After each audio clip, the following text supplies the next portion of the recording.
અને ધ્વજ આપ્યો ધર્મનો.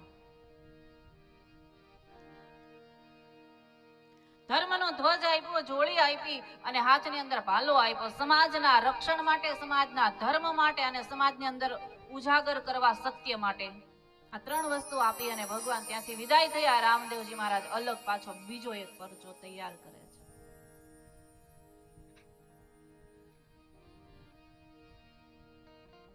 એવો પરચો છે કે એ પરચા વિશે આપણે બધા જ જાણીએ છીએ. રમત રમતમાં આપેલો પરચો. હમણાં દાદાએ વાત કરી એ રીતે કે કમાણી કરવી હોય ને આપણે કમાણી કરવાની અંદર જ માત્ર ધ્યાન દઈએ એટલું યોગ્ય નથી.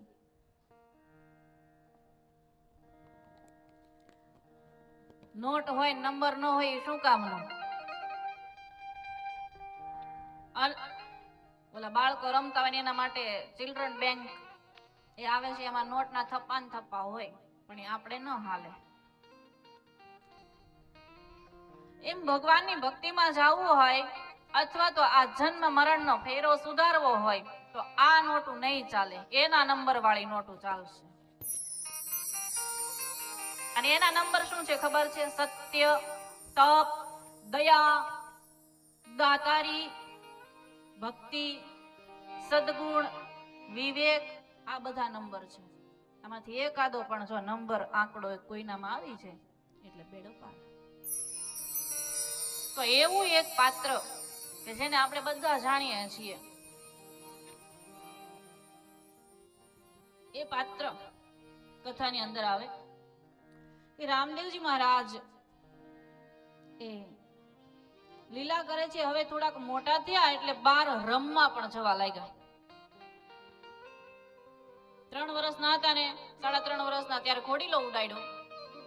1-2 વર્ષ ગયા એટલે પાછું ફરીને કંઈક નવીન કર્યું. શું કે બાળકો સાથે ગેડી અને દડો લઈને રમવા જતા હતા અને ગામના પાદરમાં આવીને રમતા હતા.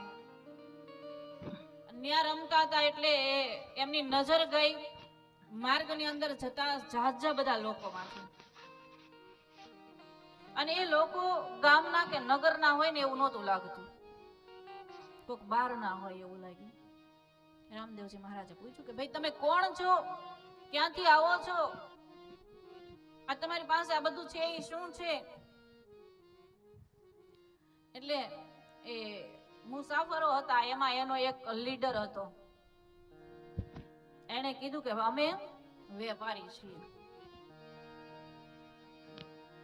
અહીંયાથી ત્યાં ફરીએ છીએ અને આ ગામથી લીધેલી વસ્તુ પેલા ગામ જઈને એમનો વેચાણ કરીએ, પેલા ગામથી લીધેલી વસ્તુ ઓલા ગામ જઈને વેચાણ કરીએ. મતલબ લાખો વણઝાર. વણજ કરવી એટલે કે વેપાર કરવો. અહીંયાથી લઈને બીજી જગ્યાએ વેચવું, બીજેથી લાવીને ત્રીજી જગ્યાએ વેચવું. જે માલ જે કિંમતમાં ખરીદ્યો હોય એની અનેક ગણી કિંમત કરી અને વેચવું, એ એનું કામ.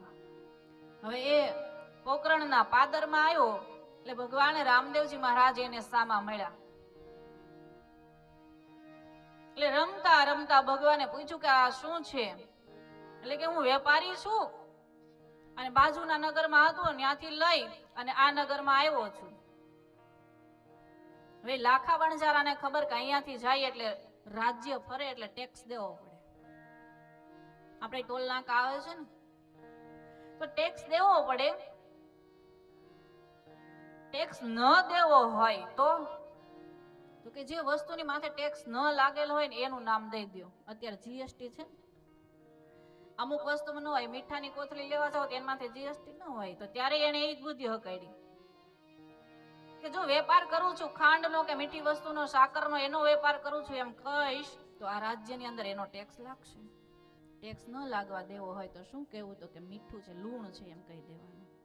બધાને પેલા કડક સૂચના આપી દીધી કે કોઈ પણ પૂછે કે આમાં શું ભરેલું છે, તમારા આ જે બળદ હતા ને, પેલા બળદ ગાડા લઈને જતા હતા પણ એના પાસે બળદ ગાડાની ફર નહોતી એટલે માત્ર બળદની માથે બે બાજુ એક એક કોથળો નાખીને એને પોઠ બનાવી, બળદ ને પોઠિયો જ કહેવાય, પણ એમના માથે બે બાજુ એક એક ખાના બનાવીને એમની અંદર એ પોતાનો માલ ભરેલો છે અને એને લઈ અને જતા હતા. ને રામદેવજી મારે પૂછ્યું કે શું છે આમાં, એટલે કે તમે છોકરાઓ છો, બાળકો છો, રમત રમો છો, રમવા માંડો ને, અમારે શું કામ પંચાયત કરો છો? એને સાંભળ્યું હતું કે અહીંયા જયારે આપણે જઈએ છીએ ને એ નગરની અંદર દિવ્ય બાળક છે, એમનાથી બચીને રહેવાનું છે. બીજી વસ્તુ કે રાજ્યના કોઈ પણ વ્યક્તિને કહેવાનું નથી કે આમાં શું છે. કોઈ વધારે પૂછે તો કહી દેવાનું મીઠું છે. આ બધી વસ્તુ પહેલાથી ગાંઠ બાંધીને બધાને સમજાવીને આગળ કર્યા છે. એમાં પોતાની પાસે રામદેવજી મહારાજ આવી ગયા. હવે એક ખોટું બોલવામાં કઈ પાછો પડે ખરો? બીજાને શીખવાડતો હોય એ પાછું પડે? કેમ કે એને ગળહુંડીમાં હોય તો જ બીજાને શીખવાડી શકે ને. એટલે એને એમ બધી વાતથી તૈયાર કરી દીધા. રામદેવજી મહારાજે પૂછ્યું એટલે કીધું આમાં મીઠું છે અને એ લઈને અમે વેચવા જઈએ છીએ. ભગવાન કે ખરેખર? કે હા. સાચું કે છો? કે હા. 2 વાર થયું. ત્રીજી વાર કીધું હાવ સાચું છે કે આમાં મીઠું જ છે, કઈ ભૂલ નથી થતી ને? બોલો કે ના રે ના, મીઠું છે. હું વેપારી છું, મેં ભર્યો છે માલ, મને ખબર હોય ને. 3 વાર પૂછ્યું. ભગવાન બધાને મોકા આપે છે. અંતિમ વાર પૂછે ત્યારે જો આપણે ન સુધરીએ ને તો મોકો જાય. એટલે ભગવાને પૂછ્યું એટલે કહે છે કે એમાં મીઠું છે, મીઠું છે, મીઠું છે. અને ખરેખર ભગવાને એ બળદની હાલી જતી હતી, વચ્ચે ઉભા રહી ગયા. 2 સાઈડ થી એક બળદ જતા, એમ 7 થી 8 બળદો પસાર થયા. ભગવાને 2 સાઈડ હાથ રાખ્યા. અહીંયાથી આમ બળદ પસાર થયા એટલે 2 સાઈડ હાથ રાખ્યા, બેયને અડતા જાય છે કે તથાસ્તુ, તથાસ્તુ, તથાસ્તુ, તથાસ્તુ.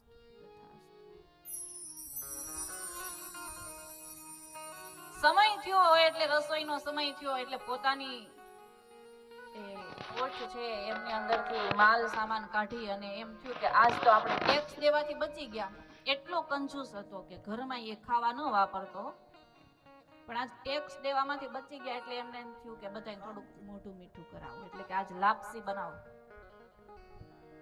લાપસી બનાવી, એમાંથી ખોબો ભરી અને ખાંડ નાખી અને જમવા જ્યાં બેઠા પહેલો કોળિયો મોઢામાં લીધો અને મોઢામાંથી એ કોળિયો બહાર કાઢીને રાયડું માંડ્યો પાડવા. એ કોણે રસોઈ બનાવી છે? કોણ છે રસોઈ બનાવવા વાળો? થાળીનો સીધો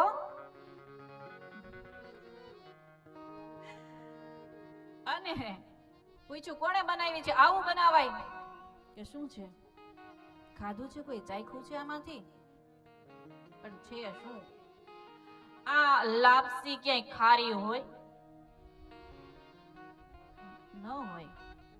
તો એમાં શું નાખ્યું છે? મીઠું વેચીએ છે, મીઠું વેચીએ છે કરી કરીને જમવાના ભોજનમાં મીઠું જ નાખી દેવાનું. આજ એટલા દિવસે માંડ એકવાર મિષ્ટાન વસ્તુ બનાવવાની કીધી ને એમાંય મીઠું નાખી દીધું. ખારો થયો.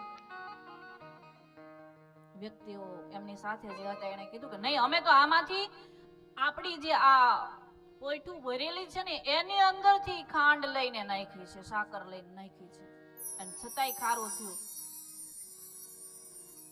જોવે છે તો એક જે જોડી હતી બળદની એમની અંદરથી જોયું તો એમાં બધું મીઠું.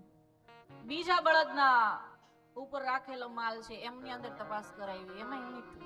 7-8 જે બળદો હતા બધામાં જોયું, બધામાં મીઠું. આ શું કહેવાય?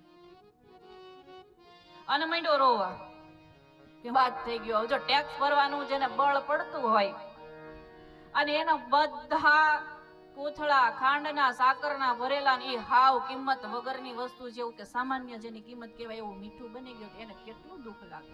ये भी पोठू रे ये फरीने वणजारो हाल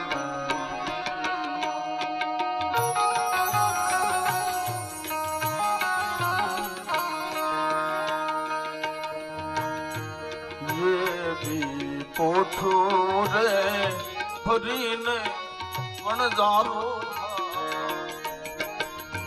इफेक्ट આપજો ભાઈ.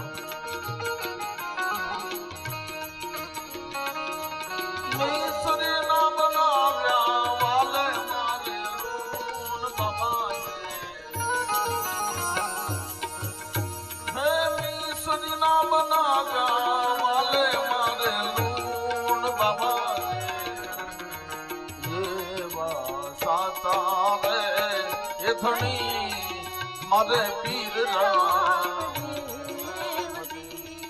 એ માતા રે એ મીના એના હરી રામ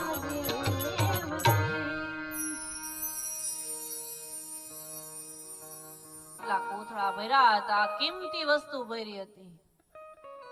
શું ભાવ છે સાકરનો? કેટલા? હમણાણું ની. મારે તો મંદિરમાં આવે લેવાનું ન હોય એટલે નથી ખબર. સાકરનો શું ભાવ છે? 80 100? ખરેખર મને નથી ખબર હો. મંદિરે પ્રસાદીમાં આવે એટલે મારે લેવાનું ન હોય એટલે નથી ખબર. ખાંડનો ભાવ એટલો હશે ને સાકરનો એટલો હશે. તો સાકરનો ભાવ 100 રૂપિયા અને મીઠાની થેલી 10 અથવા તો વધીને બહુ ફિલ્ટર કરેલું હોય તો 20. પ્રેમ કરી હાલો ને એટલો ભાવ રાખીએ તો 100 રૂપિયા 1 કિલો થતી હોય એવી સાકર અને 10 રૂપિયાનો ભાવનું હોય એવું મીઠું. કેટલો ફેર પડી ગયો? ખોટ કેટલા ની ગઈ? 90 રૂપિયાની. હવે ઈ માણસ જો ટેક્સ બચાવતો હોય ને 90 રૂપિયાની ખોટ જાય 1 કિલો તો એના તો 8 બળદની બે બાજુની સાઈડ ગણો એટલે 8 દુ ને 16 કોથળા. એ 16 કોથળાના એ સાકરના ભાવ ગણો ક્યાં ક્યાં. મહિનો રોવા નાનું છોકરું છે કે હારે આવવું હોય ને જીદ કરતો હોય ને આપણે નો લઈ જાય તઈ જેવી દશા એની હોય એમ મહિનો રોવા. બધું ભૂલી ગયો હું કોણ છું ને હું છું, મોટો છું હું, બધાયનો લીડર છું, મારે આવું વર્તન ન કરાય, બધું ભૂલી ગયો. મહિનો રોવા. અરે રે હું લૂંટાઈ ગયો. કેમ? બધામાં મીઠું છે. એમાં એક એવો વ્યક્તિ હતો કે એને રામદેવજી મહારાજના પરચા સાંભળ્યા હતા. એની સાથે રહેવા વાળા એક માણસે રામદેવજી મહારાજના પરચા સાંભળ્યા હતા એટલે એને ખબર કે અહીંયા એક દિવ્ય બાળક છે.